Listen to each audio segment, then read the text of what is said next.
There's a lot of risk when you see a highline for the first time. It's powerful and it's so in your face, wild to watch someone balance on this piece of floss, what it looks like in the sky. Wow. I look to my left and there is a double propeller helicopter coming at me. And then very faintly, I can hear my friends screaming, "Get off the line." It's insane. My whole life flashed. We're up on this tower and there's lightning striking and it's raining and I'm up there with my buddy. And it's the only time I think I've called my mother and I left a message just in case. That's crazy. I'll get flashbacks sometimes of scary moments. I was on a very big line, almost a kilometer long. If I were to yell as loud as I could, no one would hear me. What's up, guys? I'm Leticia Bufoni. As a professional skateboarder and a racing driver, I'm used to taking risks. In this new podcast and video series, I'm meeting people from around the world who shares the same mindset. I'm going to find out what drives them and look deeper into the relationship between performance and pressure. This is the Team Ignition Show. What's up, guys? I'm out here today with professional highliner Ryan Robinson. Welcome to the show. Thanks for being here today. Thank you for having me. Yeah, I'm very excited to know everything about you. All right. My name is Ryan Robinson. I am a professional highliner. I've been doing this for about 14 years. So highlining is the art of walking a 1-inch piece of rope, flat rope, across any gap is up high. So it can be two mountains, two ledges, two buildings, two trees. Anywhere we can put a line, I've tried to do it. How did you get into slacklining? Well, it actually started when I was an older kid. It's about 29. And Started kind of late. I started pretty late. Yeah, I was a late bloomer. I was into triathlon before that. And Nice. I just got tired of running so much. So my friends kind of make fun of me because I went from running really fast to walking really slow. But yeah, highlining just kind of came about. So you started slacklining first, or you just went straight to highlining? I definitely started slacklining first. Actually, it's kind of ironic because my first experience on a slackline was at this local gym in Sacramento, California. And it was just very low, very short. I waited until everyone was gone. It was closed. And then I went and got on it. And Why is that? Because you're I was shy? embarrassed. Yeah, I was really shy. I'd never done it before. I don't like to not be good at things at all. Yeah. So I was at this local gym, waited till closing time. I didn't want anybody to see me fail. And then I went and got on the slack line, immediately fell off. I cut my leg and I just wrote off the whole sport. This is stupid. I don't want anything to do with it. And it wasn't until about a year later that I saw a video about highlining. These guys were doing it in Norway. It was so mind-bending. And then it clicked what slacklining was, which slacklining was kind of like the stairway to highlining. So you had to go back and learn how to slackline. Yeah. I started, went forward to go backwards, and then it was the slow progression. I have way more respect for highline than I ever had. I didn't know how hard it was going to be until I show up today. And it's insane. I thought it was going to be way easier. I was like, oh, I just got to, go and have a good balance and walk the line. But it's way more than that. Just staying calm and relax and try to focus was the hardest part for me. Because I feel like I'm too loud. I'm always doing stuff. I cannot just, stay calm and relax. I saw you going and you're so calm. Well, I have to confess something. I hear that all the time. And I'm glad that that's the experience that people have when they watch me. But it's not that way up here. It's very hard. Even a small line it's very challenging. There's a certain element all the time of risk, and I'll get flashbacks sometimes of scary moments. I had a moment several years ago now. I was on a very big line, almost a kilometer long. Wow. In Moab, several hundred feet up in the air. When you're on a line that big, you're very suspended in space. If I were to yell as loud as I could, no one would hear me still. You're It's all by yourself. so far away. And I look to my left, and there is a double propeller helicopter coming at me. And then very faintly, I can hear my friends screaming, "Get off the line." That has never happened in my life. And my whole life flashed because I can't stop this thing. And I look like an ant to this helicopter. So I did what I could think of doing, and I just took a carabiner off of my harness and I clipped it into the line, and I was ready to just Tarzan into the abyss. I have no idea. Thankfully, about 500 feet from the line, he pulled back and pulled up.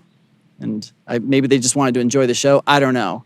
But now I kind of know what it probably feels like to an ant on the ground when you're walking towards it like this. I felt like that. Like, That's I crazy. am so small. Did you do anything? Did you wave at him? Like, hey, I'm here. I was trying. I'm like, How did you balance and wave at the same time? figure it out. When you're that scared, you figure it out. That's crazy. But And those things come back to the brain. when something like that happens, like there's nothing you can do. You just gotta wait and see what happens. Yeah. That's crazy. That's rare. That only happened once. Well, maybe twice. In how many years? 12, 13 years. Yeah. Wow. But when the that's- lines start getting bigger, you have to find bigger gaps. And that means sometimes you got to go higher and higher and higher. And that's usually like you're in a flight zone. It's pretty wild to be up there and know that Crazy. they might not see you. You still get scared or like nervous Absolutely. Every time. every time? Like yesterday, Yeah. you guys scared Every at some time. point? No way. Every time. I have a personal sort of guideposts for myself. Mm-hmm. If I ever stop being scared, I think I might stop. I don't know. I think it's important. I think Yeah, me too. fear guides us. I think it's Keeps valuable. you safe. Keeps you safe, keeps you smart, Yeah. keeps you sharp. And the number one rule is we go home at night. Yep. Yeah. Have you ever got hurt Yeah. doing it? Like bad? No. Mostly just like ego injuries. Like I got a cut or Just cuts? That's it? yeah, cuts and bruises. Yeah. The injuries and the near experiences I've had have been more outside of highlining and more. Like you never broke an ankle? No, let's see. On a highline, I broke a toe once, but it was like a minor break, which kind of can hurt more sometimes than a big bone. Yeah. Have you ever set up anything wrong that you almost... I could never admit that. I've done everything right. I've never made a mistake. Yeah, yeah. No, Like a big mistake, not like a small one. no, That you're like, oh, no. I've never made a big mistake, and the reason is the community of highliners.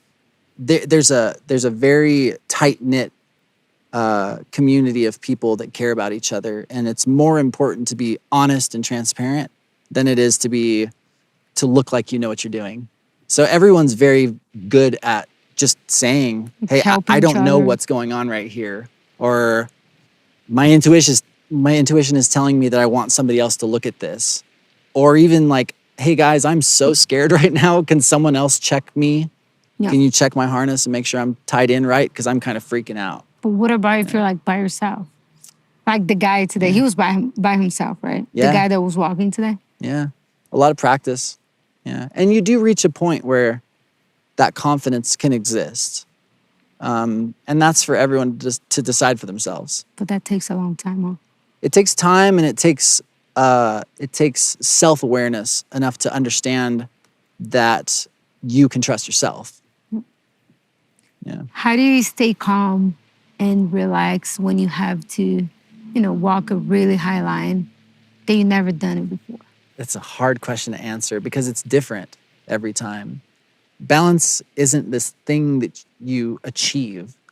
At least in my experience, balance isn't this thing that you just one day discover and have, and it's just there.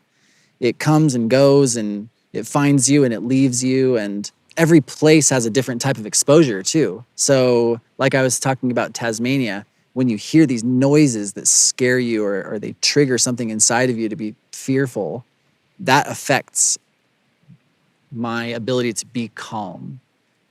So I would say building a relationship with those places, and the brain is very programmable. That's a big thing that I've learned. So instead of simply diminishing a feeling to I'm scared, instead I try to say, what is this thing I'm feeling, and why is it making me feel this concept that I'm calling fear? And that forces me to be curious. And by forcing me to be curious, it forces me to answer the question in a different way. And that all happens very quickly. Mm-hmm. So it's not like I'm sitting up there going like, philosophizing on the line. But it happens quickly. So I'll hear these noises like the sea lions or something. And my first thought is, oh, geez, this is terrible. But then I'll sit and take a breath and realize, wow, nature is incredible. This is so powerful. I'm in this place just existing with all these things, and what a beautiful thing. What a beautiful moment to exist in. And that changes the fear. Like before walking the line, do you imagine yourself walking? Yes. Because like I do that a lot when I'm like doing a competition. I just close my eyes for a second and I think about everything I'm doing, like trick after trick, or like if I'm racing, turn after turn. And I even think about like the gear that I'm gonna use and everything. Do you do that or no? I do. It's cool Step by step, you're like walking the line in your mind. Yeah. Yeah, it's really cool to hear that from someone such as yourself, because they're such different disciplines, but at the core, they're so similar. That's really cool. And it is that way. I think about everything. I dream about it. My brain never turns off. I go to bed thinking about it, what knots are going to be put where, and what webbing I'm going to use and why, and tensioning and where I'll stand and what it's But going like, to look what like. about like right before? Like the second there you're about to take your first step, do you do that as well or no? I'm going to imagine I'm about to get on the line. Yeah. It's two things. One is this flood of things. And the second is just incredible clarity, because all I have to do is just take a step. Success on the Highline, and I'm interested if you have this experience, but a Highline is very representative of experiences in life and life itself, in that your journey across the line, or my journey across the line, is full of little micro experiences, and they're difficult. And sometimes I fall and I have to catch the line and get back up, and that affects me because I don't feel like I succeeded. So then I think about that and I let it fester inside of me, or not, but all those things happen along the way. And then I'm still trying to exist in that present moment. And I'm also trying to be successful for the rest of the line. So you've got the past, you've got the future, and I'm just trying to be present. And it forces you to forget and forgive yourself for messing up. And I've been in these moments where I've been so close to breaking a record, like a world record, huge. My friends are sitting there hoping, like they're with me, and I can The feel heartbreak. it. Yes. And I've had my heart broken and devastating, and I'll go home so angry. But those are the most powerful moments of my entire career. Because if I would have gotten it so quickly, I probably would have Not appreciate as much. at all. I imagine, have you had moments like that where Oh you yeah, failed? all the time. I feel like every time I fail, it gives me more motivation to go back and try harder. Every time. And also like sometimes when I'm competing, I just forget about everything and what's going on around. And then I even sometimes forget what I did. I'm like, oh, should I try that trick that I was supposed to? Like I forget. I go in a mindset that like I cannot listen to anything. I can be like somebody like screaming at me, I won't listen. Do you feel like that when you're walking the line? Yeah. there's moments if I'm in it, if I'm present.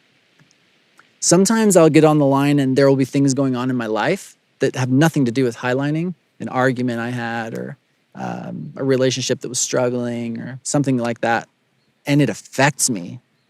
And I'm forced to work that out on the line. Like, And I've actually... Don't think about that. Focus. Yeah, I've had moments, no kidding, when I've been on the line and I had my phone in my pocket and I made a call. I need to say something to you because I'm trying to do this hard thing and I can't stop thinking about it and it matters to me and I want to make sure that everything's okay. Do you like sit down to do that or no? Yeah, okay. Sometimes I'll have like headphones in and I'll make a phone call. Wow, my grandpa calls me sometimes and I'll answer it. What are you doing? I'm just walking a Highline. Oh, he's so funny. That's crazy. Yeah, a lot of people ask me if I like do anything before a competition. Like I don't really do anything. I just think about like this stuff I'm gonna do in the competition. Like I just close my eyes and think about every trick. But I don't have like, some people like they have a song that they have to listen to before a competition or they gotta do, I don't know, something different. Like I never had anything like that. It's more like, just closing my eyes and like imagining all the tricks that I'm gonna do or like all the turns.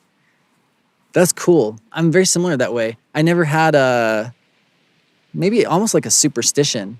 Certain people have these things where I can't do it without music or I can't do it until I listen to this song or I'm wearing these shoes. I've never had that. Me neither. Yeah. I think it's dangerous because what happens when you don't have those shoes? I know. Yeah. I just go and do it. Yeah.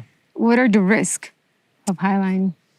There's a lot of risk. The perception, I think, is more significant than maybe the reality of like an extreme risk because there's so much that we've mitigated.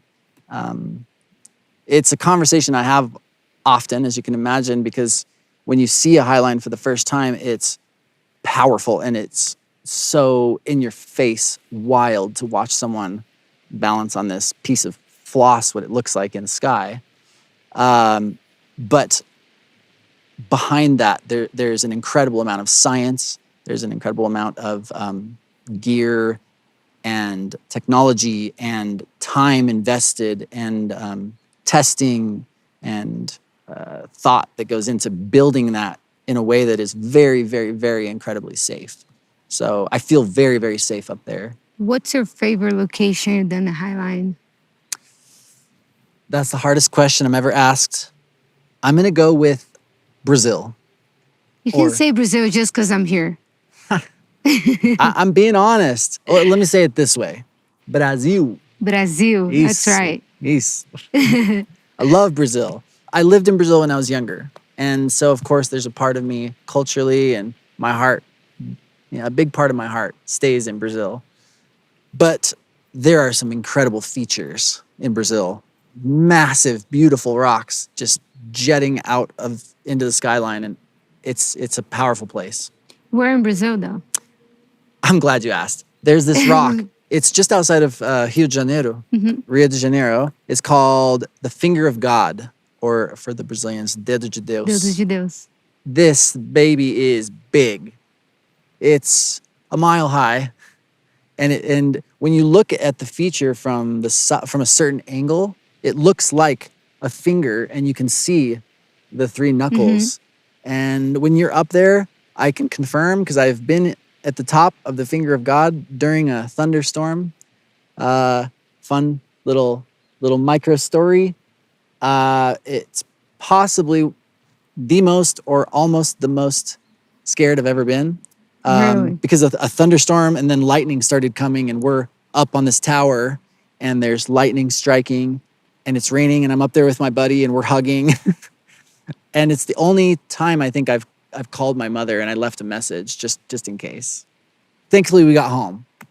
That's why you're here. And here we are today. Yeah. Have you done the Christ, the Jesus Christ? I haven't. I would love to. We're gonna have to talk to our Brazilian contacts. That'll be hard to get the license, huh? Yeah, probably. I know somebody that maybe can help you. Boom. That might require you to get back on a Highline. Ooh. Yeah. Maybe I need some more practice. Yeah, but we can do that. I know some people. Where else? So Brazil, it's like your top favorite. Yeah. I'm going to say Tasmania.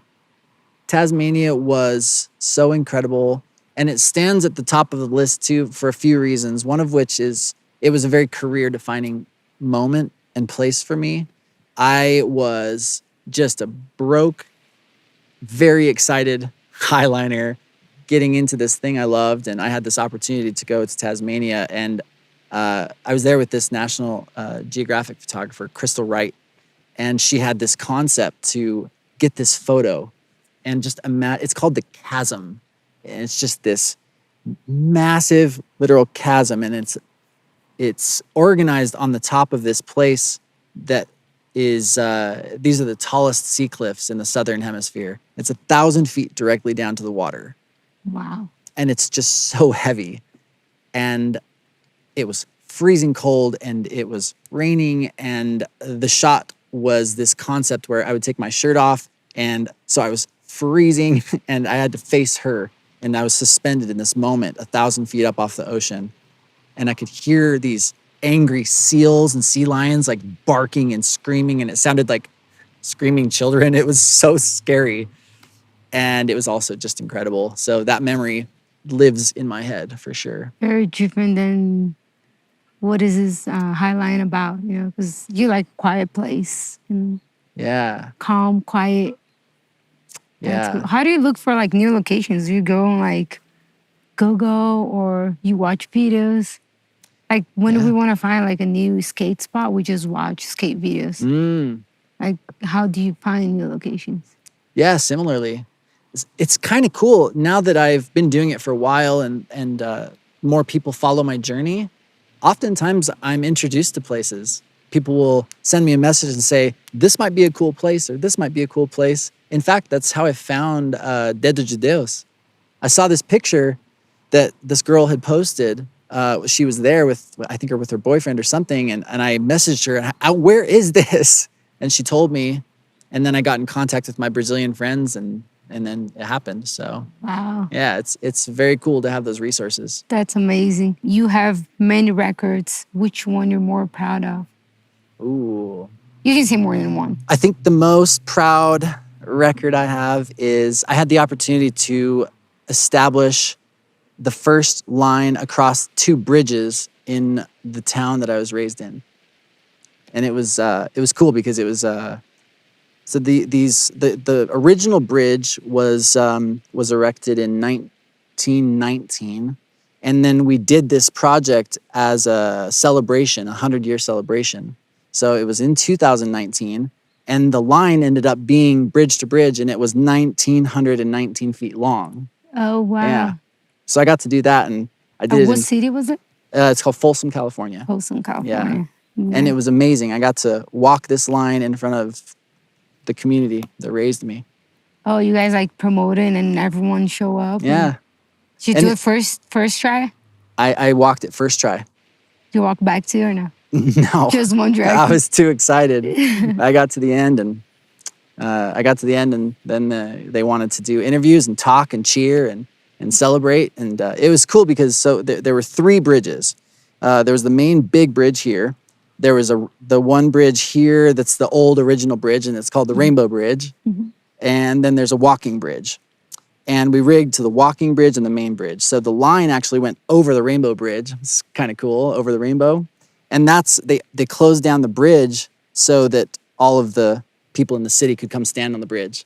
So I got to walk over just this huge sea of people, 10,000 people. No way. And everyone was silent. I could hear a pin. Did you ask them to stay quiet? I think they had people asking. Yeah. Yeah. So I was just sort of in this moment walking over them, and I wasn't much higher. You were able to see everyone, look down or no? Yeah. Really? Thousands of eyes on me. So I kind of awkwardly was like, hey guys. And I just kept walking. No way. Yeah. That's great. I could imagine. It was really special though. It was cool to have that. What about the one over the river? Was that the one that you did the live interview from the line? So you did one over the river, right? The original? Is it a record? Yeah. Yep. That's the record. That's the one. That's the same one. I've walked quite a few river highlines. So, But that one was a record, the Yeah. one that you just told us. yeah, yep. What about the live interview that you did from the Highline? I'm trying to remember which one. I've done a few. Just like that. You just stop in the middle of the line and then Yeah. I mean, it's cool. It's exciting. we should do your next podcast from the line. Yeah, we can just go up there right now. I will stay down here and I'll ask questions from down here. I don't know. I think it's more exciting if we get you up there. I'm good. I'm done it once. It was amazing. I had a Yeah. great time, but it's too scary. When I bought my first slackline, I went into the forest By yourself. for like 2 weeks, and I just practiced. So I showed up to this park. This guy brought the webbing, and it was the guy from the video. No way. Swear. You found him. The universe just brought us together in this park. With highlining, it's a pretty cool opportunity because it's hard to not recognize how powerful it is to see someone do something like that.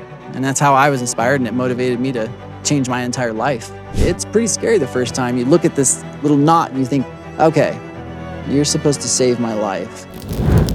How much do you have to practice in a slackline to go do a highliner? I feel like it used to be longer, a longer amount of time than it is now, because there's a lot more information now. And there's a lot more people that do it. So it's a lot easier to get into it. But it took me, so sort of like I told you, I was kind of shy about showing people in the gym. When I bought my first slackline, I went into the forest By yourself. for like 2 weeks, and I just practiced. Wow. So that I could come back and just tell people, yeah, look at this thing I'm doing. Yeah. So you learn everything on your own. You had no one like helping you, telling you what to do. No. You had to figure out. There was one YouTube video. It was this guy, I don't even remember his name, but he rigged it on between two poles, like in the sand, and he showed you sort of how to do it to get it tight enough. And then I figured that out, and I went and did it, and I fell. I just fell for 2 weeks. It was so hard. I had nobody giving me pointers or anything. And then how long did you do it for before you did your first highline? Oh man, let's see. It was probably a few months, honestly. Because I had to find a highliner, and there weren't any. So I would scour the internet. This was sort of, there was no Facebook, there was no group or anything. And so I finally was just Google searching around, and I ended up watching the video again of the Highline in Norway. And I literally went through the video and I tried to identify some of the equipment that they were using. Mm-hmm. And I found out that there's this one piece of equipment, it's called a span set. And you use it to rig the anchors. And so I Googled the number on the piece of equipment, and it led me to a website called Balance Community. And I was like, holy cow, Balance Community is like this highlining website. And so I sent them an email, like, I like this sport. I really want to try getting on a highline. Can I do that with you? And this guy wrote back, and he was like, yeah, sure. And you can buy some webbing from me if you want, and it's better than the stuff you have. And then the best thing in the world happened. And it reminds me of, have you heard of The Alchemist? No. Really good book by Paulo Coelho. He's Brazilian. Paulo Coelho, yeah.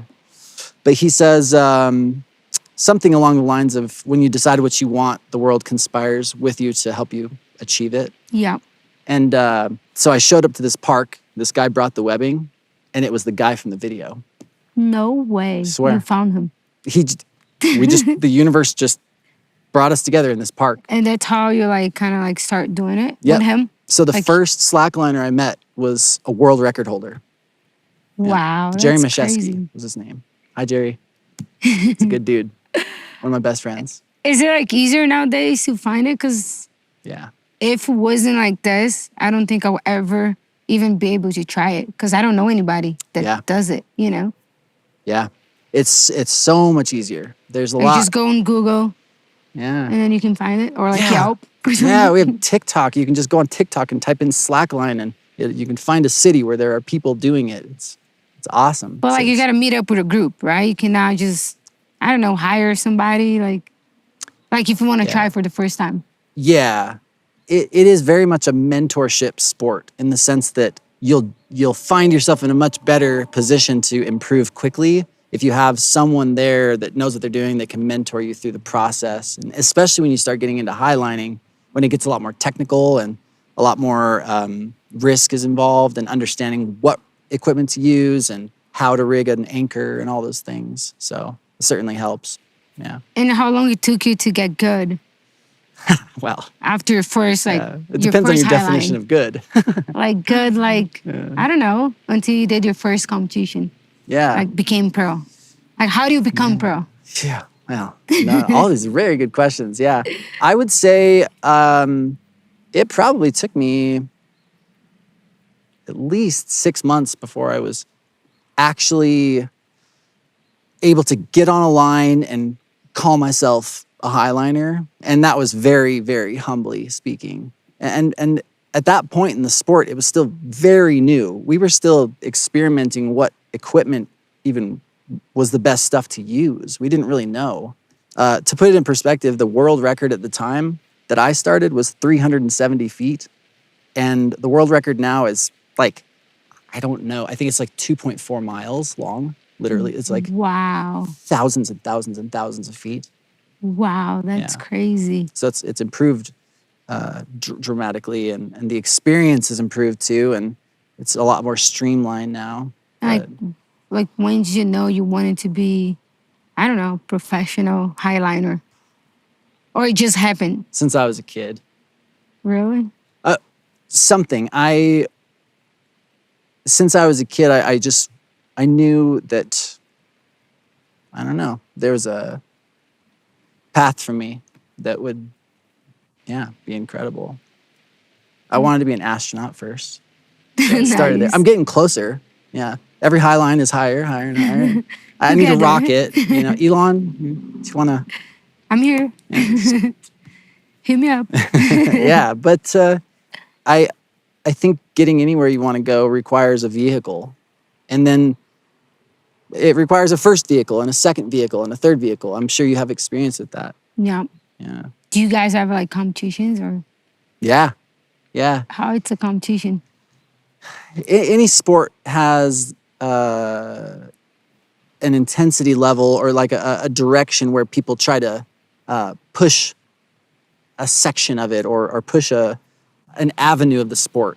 So with highlining, there's obviously distance. So the magnitude of the lines and the distance, that became this frontier to chase and conquer for a very long time. And it's still there, but now the lines are so long that the sport needed to evolve in lateral directions too. So it started going into trick highlining, which is very dynamic. You see these massive magnitude highlines that are, there's like 30, 40 feet of lift and spinning and flips, and it's wild and different. And wow. Yeah. How do you guys call that? Yeah, like trick landing. Yeah. That's it? Yeah. Nice. That's awesome. Yeah. And there's variations of all of it. It's more like about like getting a record than like really doing a competition. Yeah, there's more competition in the space of doing tricks, I guess, because it's more judgeable. Mm-hmm. Similar to like how skateboarding, there's like certain tricks and you can kind of have like judges do combos and kind of like skateboarding. Mm-hmm. Ah. Yep. Like you have a minute and you got to do what? Like exactly. As many tricks you can. Spins and flips and twists and whatever you can figure out. Wow. And the sport's new, so it's still figuring itself out. It's pretty cool. I was always more on the side of the experience of being in an incredible place, and sort of like I treat it as a tribute that I pay to these beautiful locations. So coming here is very powerful for me. It's something that I can experience personally, and then being able to share that experience through photos and videos and even having personal experiences with other people. That feeds my soul. Probably, yeah, it's pretty easy to say more than the competitive nature of it. I got here today and I saw this really long line, and I was wondering how they get the line to the other side. Yeah. How do you guys do that?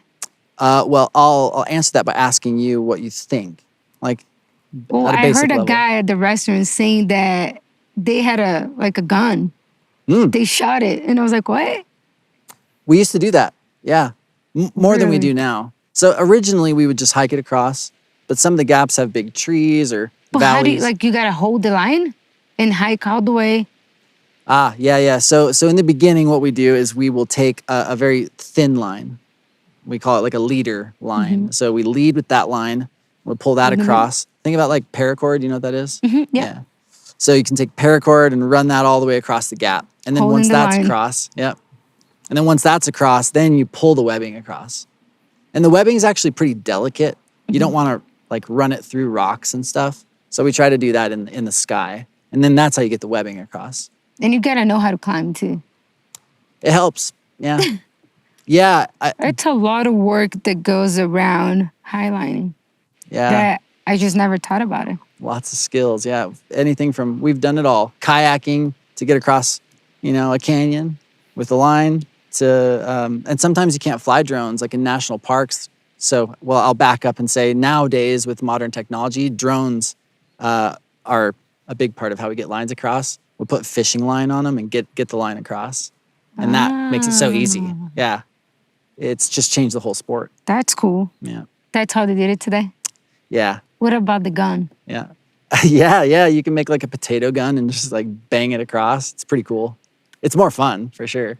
Yeah. Nice. I want to see that one day. It's hard to aim those. So you don't really know So where you that. gotta be good at aiming too. You got to be good at aiming potatoes. Yeah. That's a skill. Yeah. Wow. That's funny.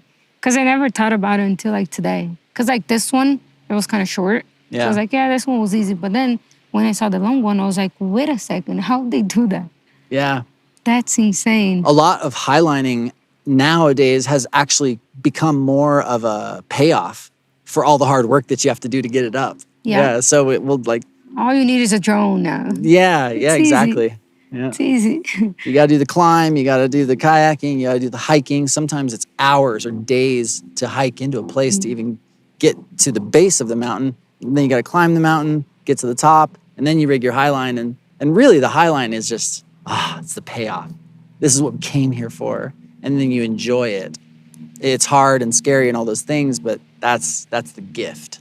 Having the courage to walk the line. Like you gotta know how to like set up the gear and do all the safety stuff, which you gotta be the hardest part, right? Yeah. Yeah. Like I don't even know how do you guys do it? Like the science behind, like I have no idea how you guys do it. Well, when we started, pioneering something is different than when a sport is more streamlined.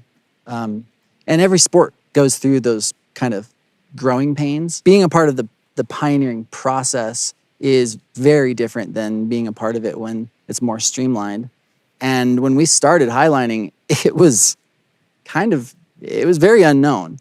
Up to that point, before that, there was really only a few people highlining, one of which was this guy named Dean Potter. He was, unfortunately, he passed away in a wingsuiting accident, but he was an incredible highliner. And he kind of pioneered this new concept in Yosemite, and his lines were so tight.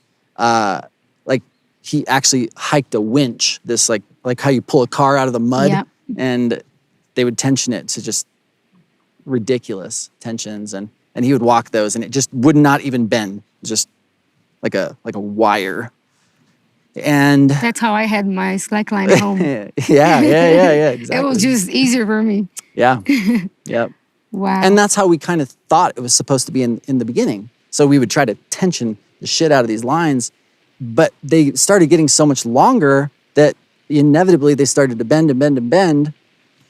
And so we were faced with this dilemma, and this is where pioneering is kind of funky, because you get into this realm of how do we keep this safe? Because the tensions are getting higher and the lines are getting longer. So we're starting to like reach these capacities of what the gear can hold. And that becomes really scary, because you get out there and you don't know, like, am I pulling this webbing too hard? But then, and this kind of like, it speaks to what balance is, because at a certain point, we kind of had to lean into the looseness being the solution. So over this span of a decade, looseness became welcomed into the sport more. And we realized that by loosening the line just a bit, you could sink into the line more and it would cradle you. And then the experience of highlining just skyrocketed with records and pushing these horizons to like double, quadruple. Yeah. That just doesn't make sense to me. It feels way harder when it's loose. It's like, since I had the tight one at home, when I tried yours yesterday, I was like, there's no way I can do this. Yeah. It's like, it's hard to balance. It's too loose. I don't know how you guys do it. It requires, well, that's the fascination with balance, because it requires the balance of opposites. So you're in this moment where you have to find self-control and strength and power, and also incredible surrender when you're on a big line. You have to, eventually you'll just get so tired because you're gripped. Yep. And when you're on a massive line That's how I felt yesterday. Yeah, the gripped. Yeah, how was that? I was like, I couldn't relax for 1 second. And I feel like if I wasn't afraid of heights, it would be easier for me. But since I was like so afraid of the height, I couldn't relax. I don't know how you guys do it. So, well, here's a question then. How have you figured out how to mitigate that in other avenues of your professional career? I feel like I can overcome a lot of stuff, but like heights, it's always the one that gets me. And that's why I keep like skydiving, because I think only skydiving I can really like overcome that. But I fell in love with skydiving, so it's easier for me now.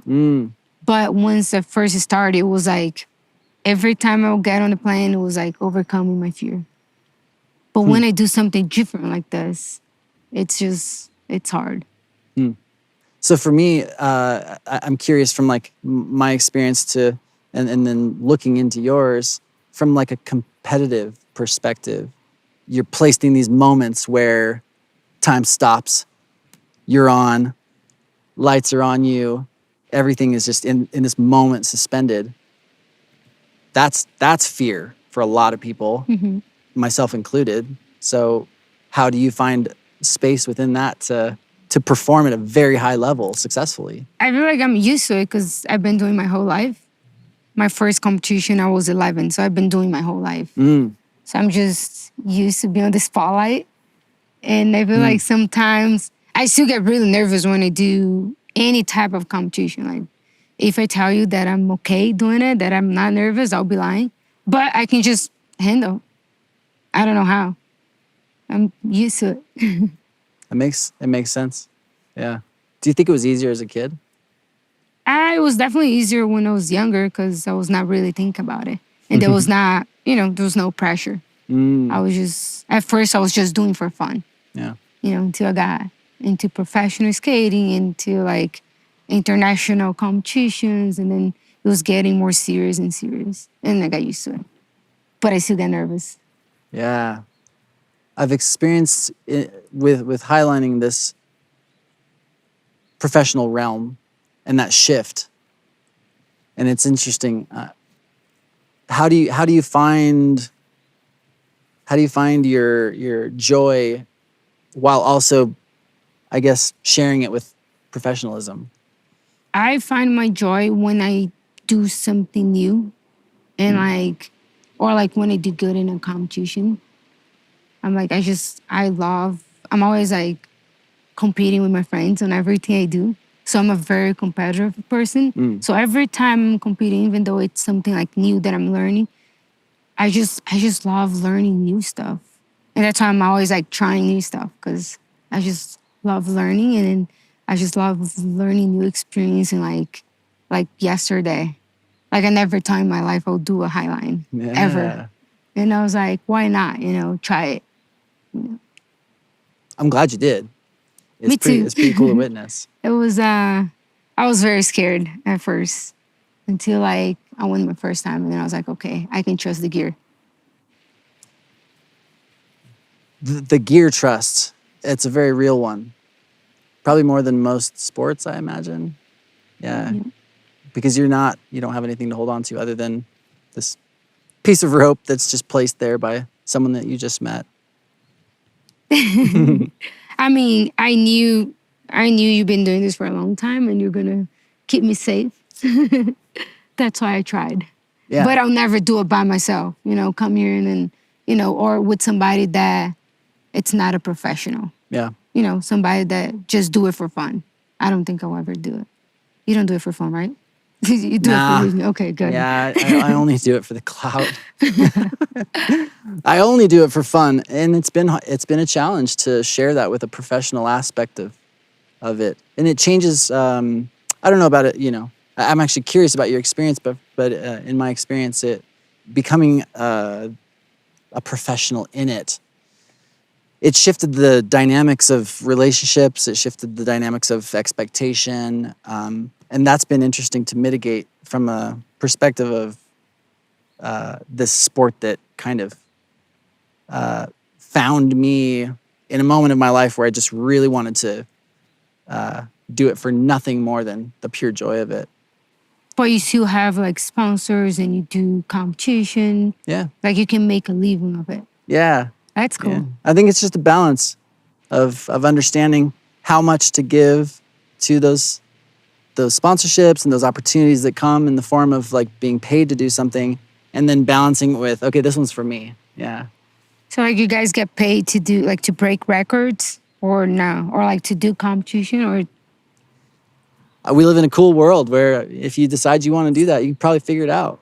And it's been cool. I've had to I'm a scrapper. I was just raised to be scrappy and figure out how to, I don't know, piece something together. I've always been that way. We were raised with not very much on a farm in Idaho, from that to, just very, very simple beginnings. And I was just always taking stuff apart, putting it back together and building things out of pieces of wood and sticks. And so I just kind of do the same thing in my life. And we live in a pretty cool moment in time where you can build your career through whether it's social media or, any way you can figure out to engage with the world. So with highlining,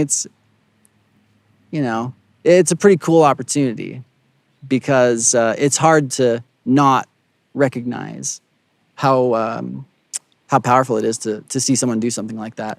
And that's how I was inspired, and it motivated me to change my entire life. What's your greatest takeaway from your experience? I think just everything about highlining. I just think it's so fascinating the way you guys have to know so many things just to walk a line. It's not just, show up, be brave enough to walk. You got to know a lot of things. And yeah, I cannot even imagine doing that. Well, now you know a lot of things. Yeah. I don't know how to set up a gear. I'll have to learn that. Yes. That's the hardest part, I think, right? But it's fun. Yeah. It's fun, and it helps minimize the fears a lot when you know what's happening with the gear. Like we've gone and back when I was just starting, we would actually go and try to break our gear to see how strong it was. We realized very quickly it's really hard to break. How did you get into Ninja Warrior 4 times? Ninja was fun. Once, not twice, 4 times. Yeah. Ninja's cool. I wanted to do it since I was a kid. And so I got into highlining, and then I watched an episode, and then I saw kind of an advertisement that you could be on the show. Maybe Facebook or something. So then I clicked through, and they had the application. So I opened up the application and I started filling it out. I just hate filling things out. So I stopped filling it out, and I just closed it, and then I forgot about it. But I think I put my phone number in there, and I got a phone call one day when I was on a Highline, and I didn't know who it was, but it said like Los Angeles or something. So I answered it. It's like, hello. Hey, this is one of the producers from American Ninja Warrior. Oh, how'd you get my number? Oh, well, we saw you started filling out an application. And you never finished. Yeah, but we found you online, and it looks like you do some really cool shit. So if you wanted to fill out the application, we'd like to put you on the show. So I did. And then you went back, fill it, everything. Yeah, I went back and filled it out. They put me on, and it was awesome. It was a really cool experience. How did you do? I did pretty well. Yeah. I made it to finals twice. Oh, wow. Yeah, it was cool. That's huge. Yeah, it's a lot of pressure, but it was challenging too because you're training all year in all sorts of disciplines. You got to figure out how to hang and jump and climb and fall correctly and all Like, these things. You train for a year. Yeah, because it happens once a year, the whole competition series. But you're training all year for one competition, and that's a huge investment. So at a certain point, about the fourth year, I just kind of decided that I like being on a Highline more than I like sort of training for this one single event. So Yeah. but it was a really cool experience. I would do it again. We'll Why see. not? No, I will.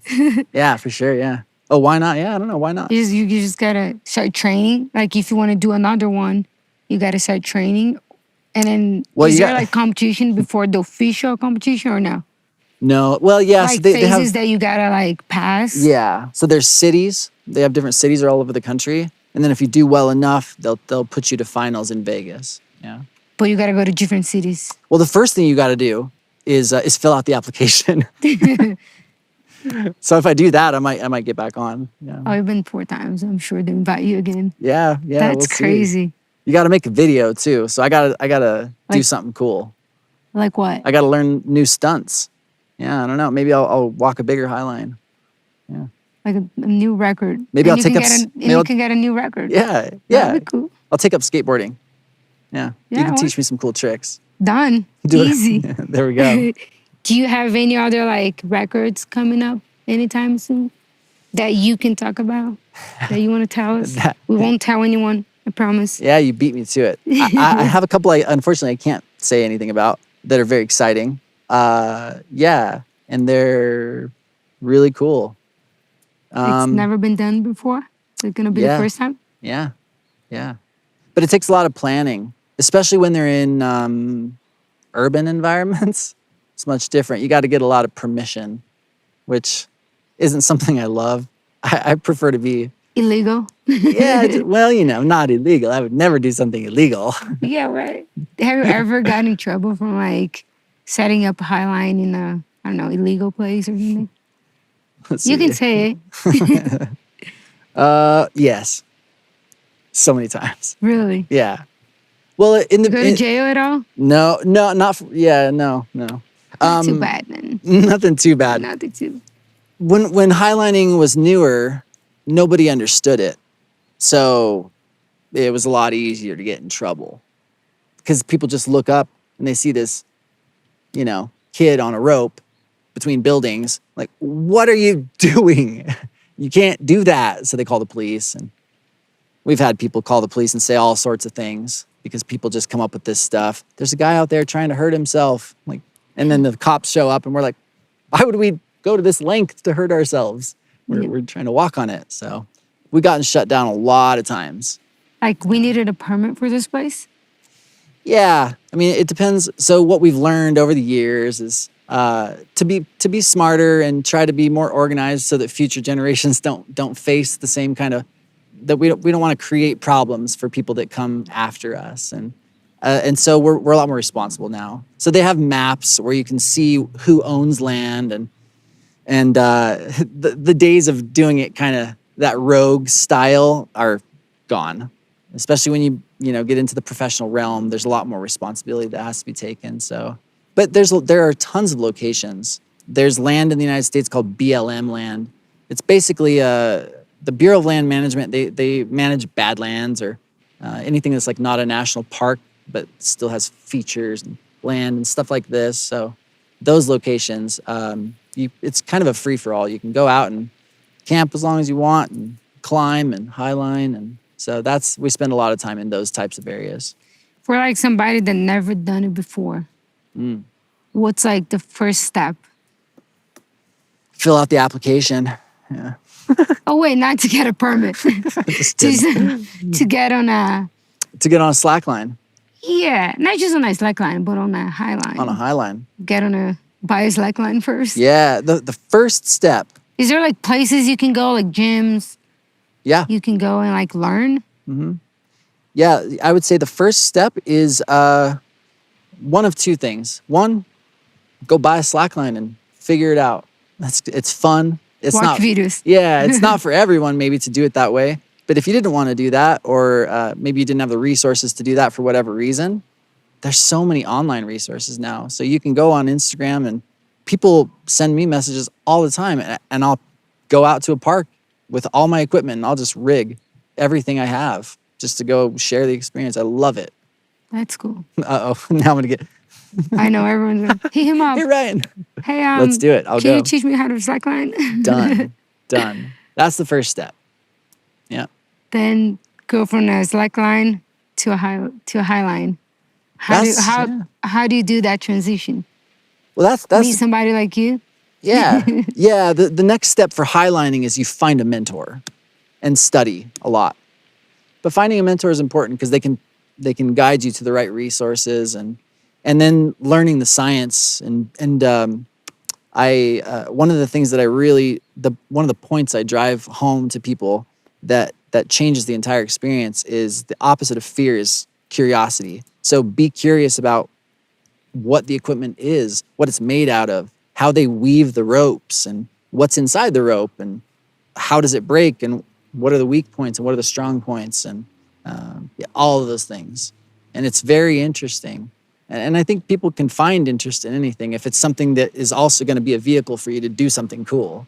And that's what it was for me. I didn't really care about rope until I realized what you could do with it.